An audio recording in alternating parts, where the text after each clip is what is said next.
Movie begins by showing the Mercy village of Mardin. A man named Arif tries to send 2 jinns to hell. But then he comes out of the house and we hear those jinns laughing. After this, we see his sister Zara, who sees something in the fire. After which she becomes possessed. He goes to a house where he finds Zara and he picks her up and takes her to the upper room. Meanwhile, an old man named Boran passes by that house when he sees Arif in the window. But then the 2 jinns tell him that he cannot see. We then see Boran's wife Nazare sleeping in her room. When she hears some sound and sees that her slippers are moving towards her, she gets scared and tries to wake up her sister Sabahat. But then she sees that her slippers are missing, and then suddenly her blanket covers her. Sabahat comes there hearing her scream and asks what happened, to which she says she doesn't know. He tried to wake her up, but Sabahat says she was inside.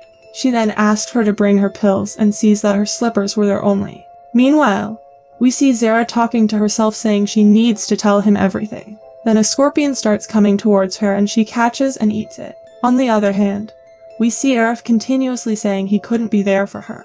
He then hears her daughter Hill saying he will suffer so much for what he did. She asks him to not leave her alone and that he couldn't be there for them. He then sees blood dripping on the floor, and suddenly her daughter's ghost appears and says he was not there for them. She shows him a necklace he got for her, and then he remembers giving that necklace to her daughter. She then asks him if he remembers how she died, and then she disappears, but he finds the necklace there. Here Boran returns home, and we see Nazare telling him to come to her. He sits beside her, and she asks him why did their son die.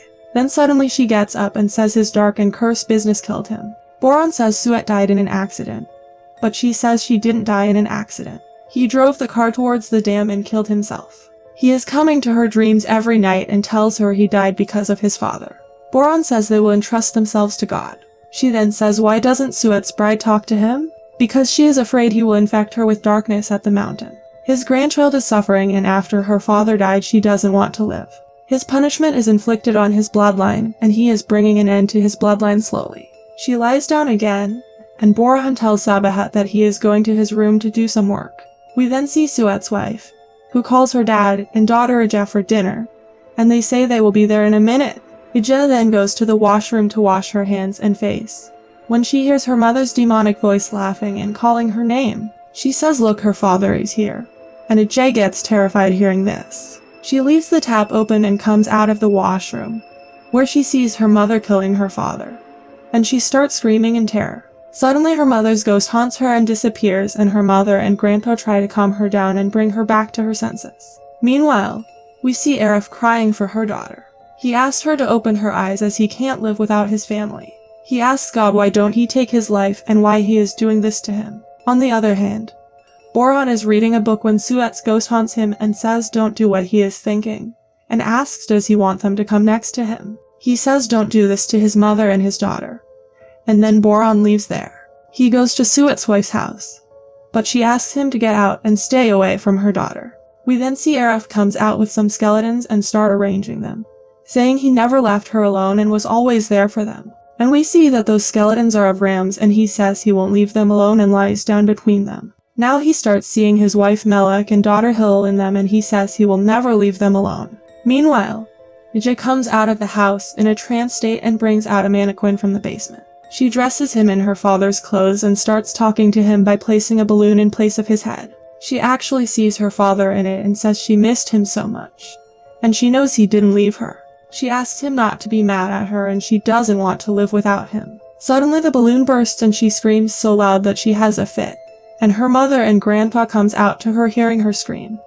On the other hand, Sarah feels something strange in her body and strange marks start appearing all over her body.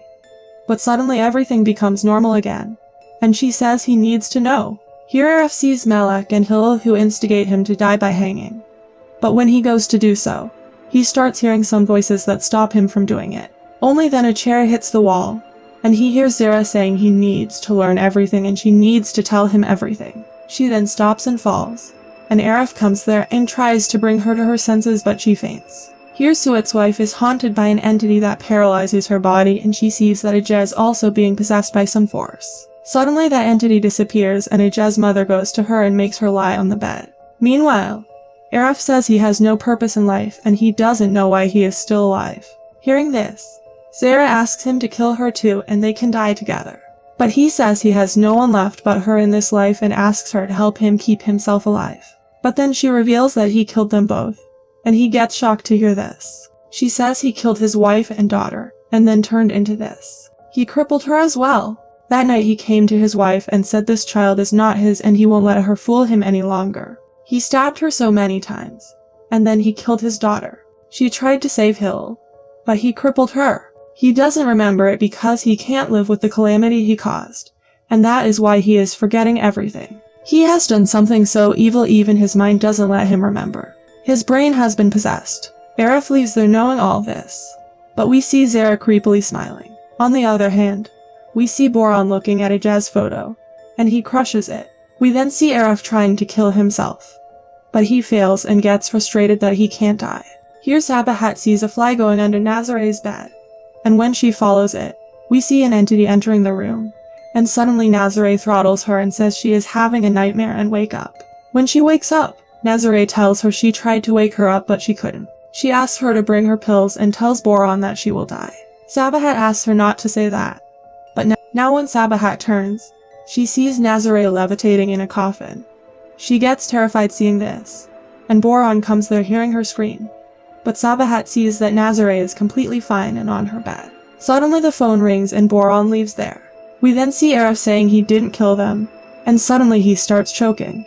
But then he wakes up from sleep and finds himself in an unknown place. He grabs a torch and says he didn't kill them, but only then do his wife and daughter begin haunting him. He then hears Zara calling him, and when he comes upstairs, he finds her covered in blood and she shows him a room over there, where he sees himself with his family saying that this child is not his. He then stabs Melek and then kills her daughter too. And when Zara tries to stop him, he stabs her as well. We then see that he is actually seeing this all in his dream and Zara comes there to calm him down. But she doesn't look normal at all. Only then Boran reaches there and Zara senses him, after which she enters Arif's dream and forces him to kill himself and be free. And he starts throttling himself. Zara then comes out, and she sets fire there to stop Boran. But he picks up his bag and goes inside, and frees Arif. We then see Arif saying they showed him that he killed his wife and daughter with his own hands. But Boran asks him not to believe what they show and tell him. He tells him that a dark force trapped him and because he destroyed its family so it's taking revenge. It tricked him and inflicts him with pain from hell. This was his test, so don't let it fool him. He says it will hide its name and then he reveals to him the name of that entity. He then performs a ritual and begins trying to expel that entity from his body. And after a few attempts, the entity comes out. Boran goes to him and asks him to gather his strength and turn his back on evil. He reminds him that he is the fire executioner. He then tells him that an evil harbored his darkness and himself away from him. It was he who allowed the evil to do that. The words he is about to utter will disturb the evil but cause him pain. He then reveals that they are not his family.